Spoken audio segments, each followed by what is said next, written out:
Station, this is Houston. Are you ready for the event? This is Station. We are ready for the event. WUSA, this is Mission Control Houston. Please call station for a voice check. Station, this is Caitlin Graff with WUSA. How do you hear me?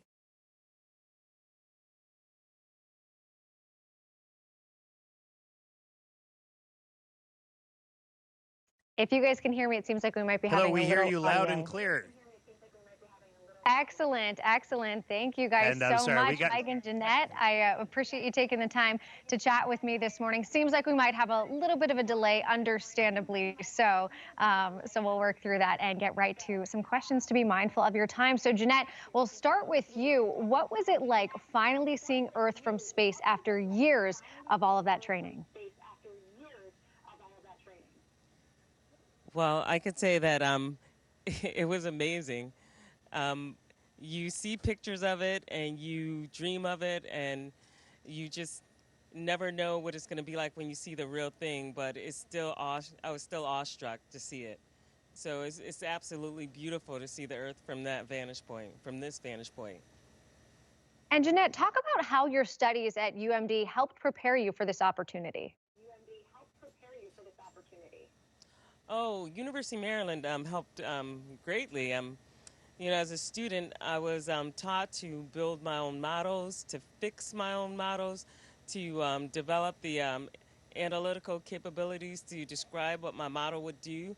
And kind of here in space, we're the big thing that we do is that we are the hands and eyes for all the scientists on Earth. And plus, we also have to take care of the space station. So as a student, we learned all the basic skills that you would need to do that. And, you know, over the years, you continue to hone and sharpen those skills. And, you know, those are the skills that we need, like even today or yesterday, just taking boxes out of the cargo ship and transferring them to the station. You know, we're using basic tools, and everything that we learned as a student, I learned as a student, you know, comes into play now. Well, there are a lot of folks here in the DMV and, of course, at the University of Maryland that are very proud of you. Talk a little bit more about what astronaut training at NASA was like. Oh, wow. Astronaut training is it's amazing. We, as ASCANs, you know, we start learning about the International Space Station. We learn robotics. We learn to fly the T-38 jets. We learn to do an EVA. And so even beyond that, once we're past astronaut candidacy, we go on to do analog missions where you can live underwater for 9 days or 2 weeks, or you can live in a cave for 5 days. So all the analog studies that we do kind of simulate what we're doing here in space right now. And even the National Outdoor Leadership School classes that we do, where we're either camping in Utah or in Wyoming, or we're whitewater rafting in Alaska.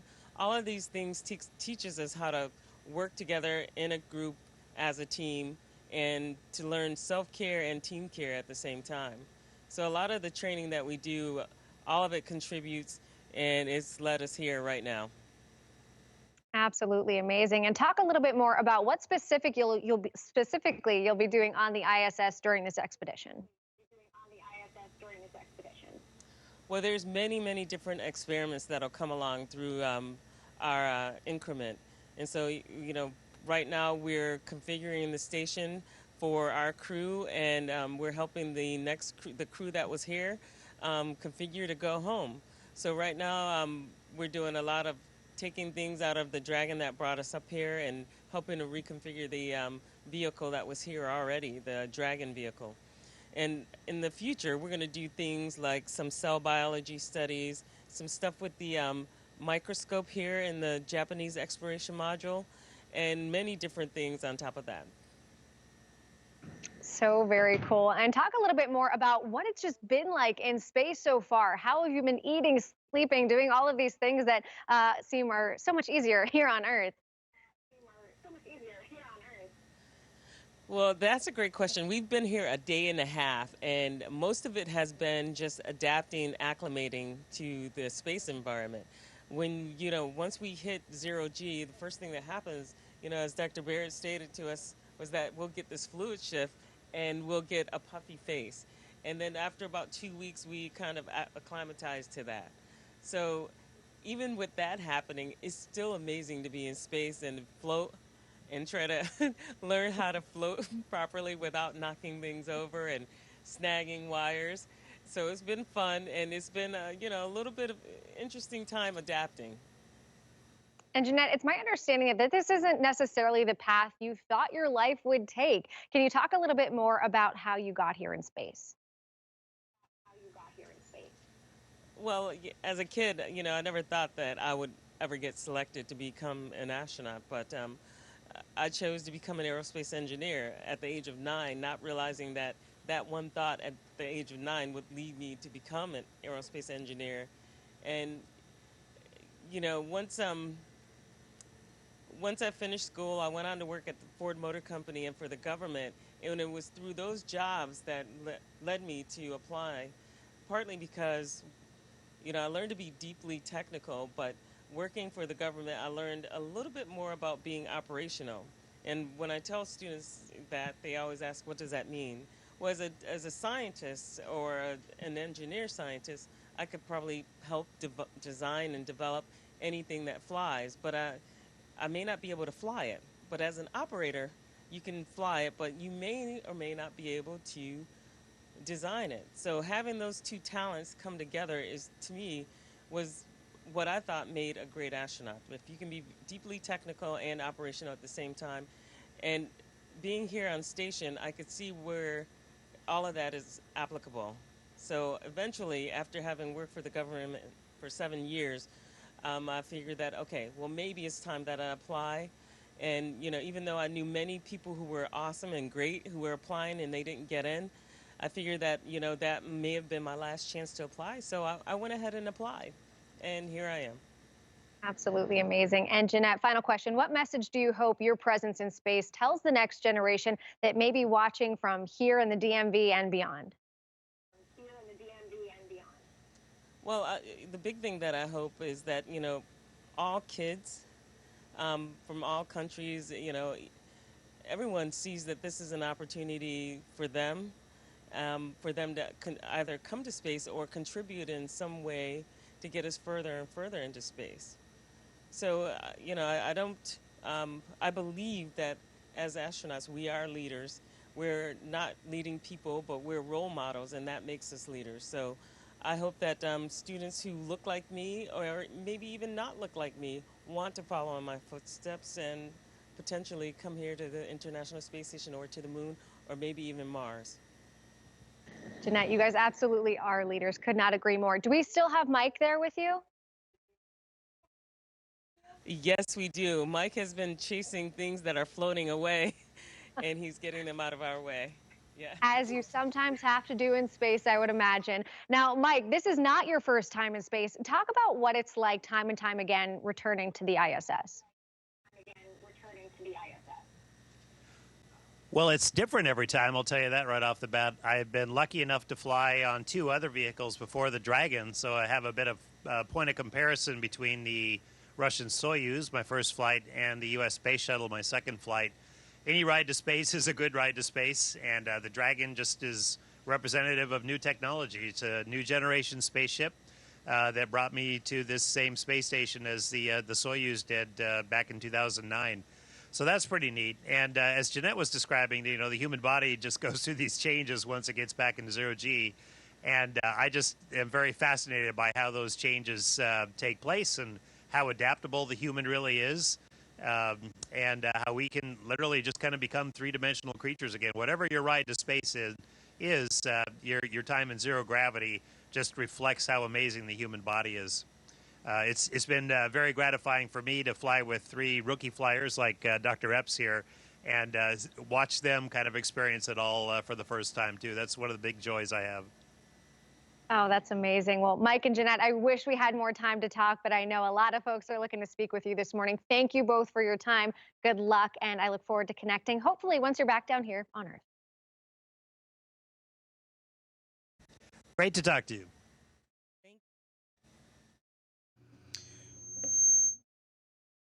This is Houston ACR.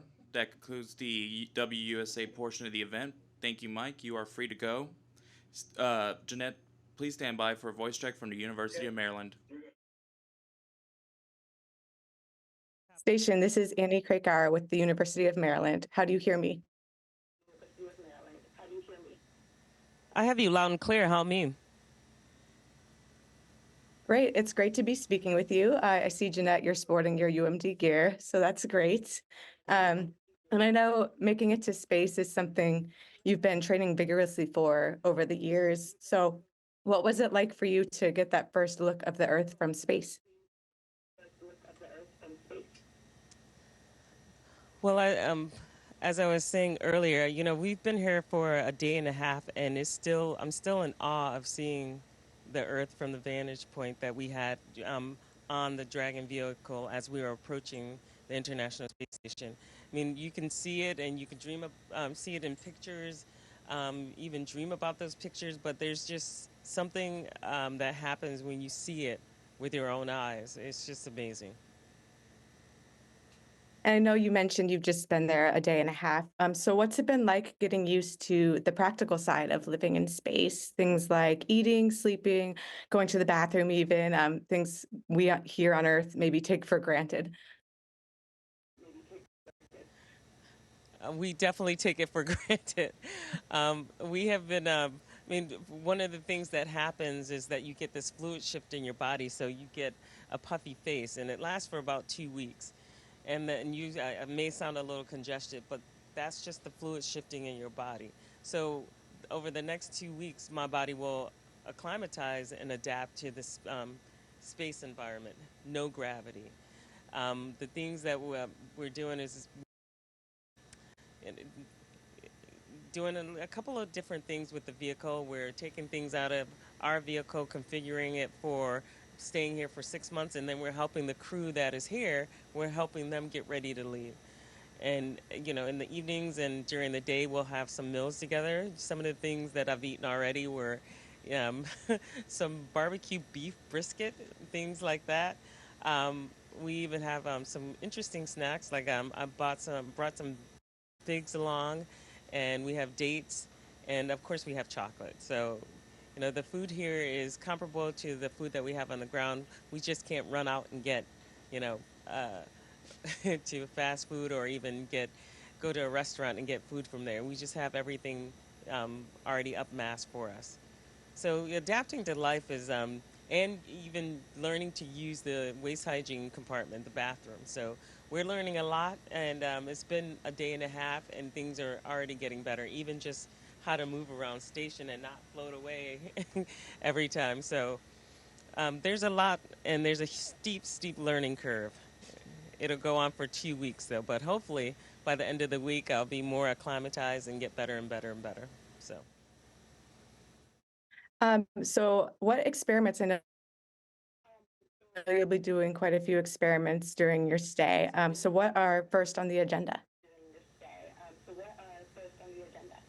Okay, so this week we didn't have a lot on our schedule as far as experiments. We had a lot of configuration for the station itself, but in the next few weeks we'll probably have some plant studies, some cell biology studies, material science studies, and a lot on our own body. So I'll start doing some blood draws on myself and taking saliva samples and looking at how that changes over the 6 months. And then I know you studied aerospace engineering at UMD. So what are some of the ways that training has prepared you for the work you're doing on the ISS? And what are maybe some key engineering tasks involved with the maintenance of the station? Well, a lot of the stuff that we do on behalf of other research scientists and institutes. So we're basically the hands and the eyes of all these scientists. And at University of Maryland, one of the big things that I was taught was how to make my own specimens, samples, and models. So making my own models, you have to learn a ton of different skills. You have to learn how to lay up the composites. You have to learn how to place a strain gauge on it and wire it properly. Then you have to learn how to do the analytical side of testing whatever specimen you have. So here, all the setup work that we do is the same thing that I was doing when I was building my own models and honing and sharpening those models, redoing it when something went wrong and rebuilding it. And so here, a lot of the stuff that we do is set up for the research scientists back on Earth. But having the research background can give you a better sense of how things should be, because the scientists on the ground, they have one idea in mind, but as we're putting it together, understanding that will help this experiment go better and better. And I know you just arrived a day and a half ago, as you said, but is there something that sticks out as the best moment so far, or something that's been surprising to you? Can you repeat that again?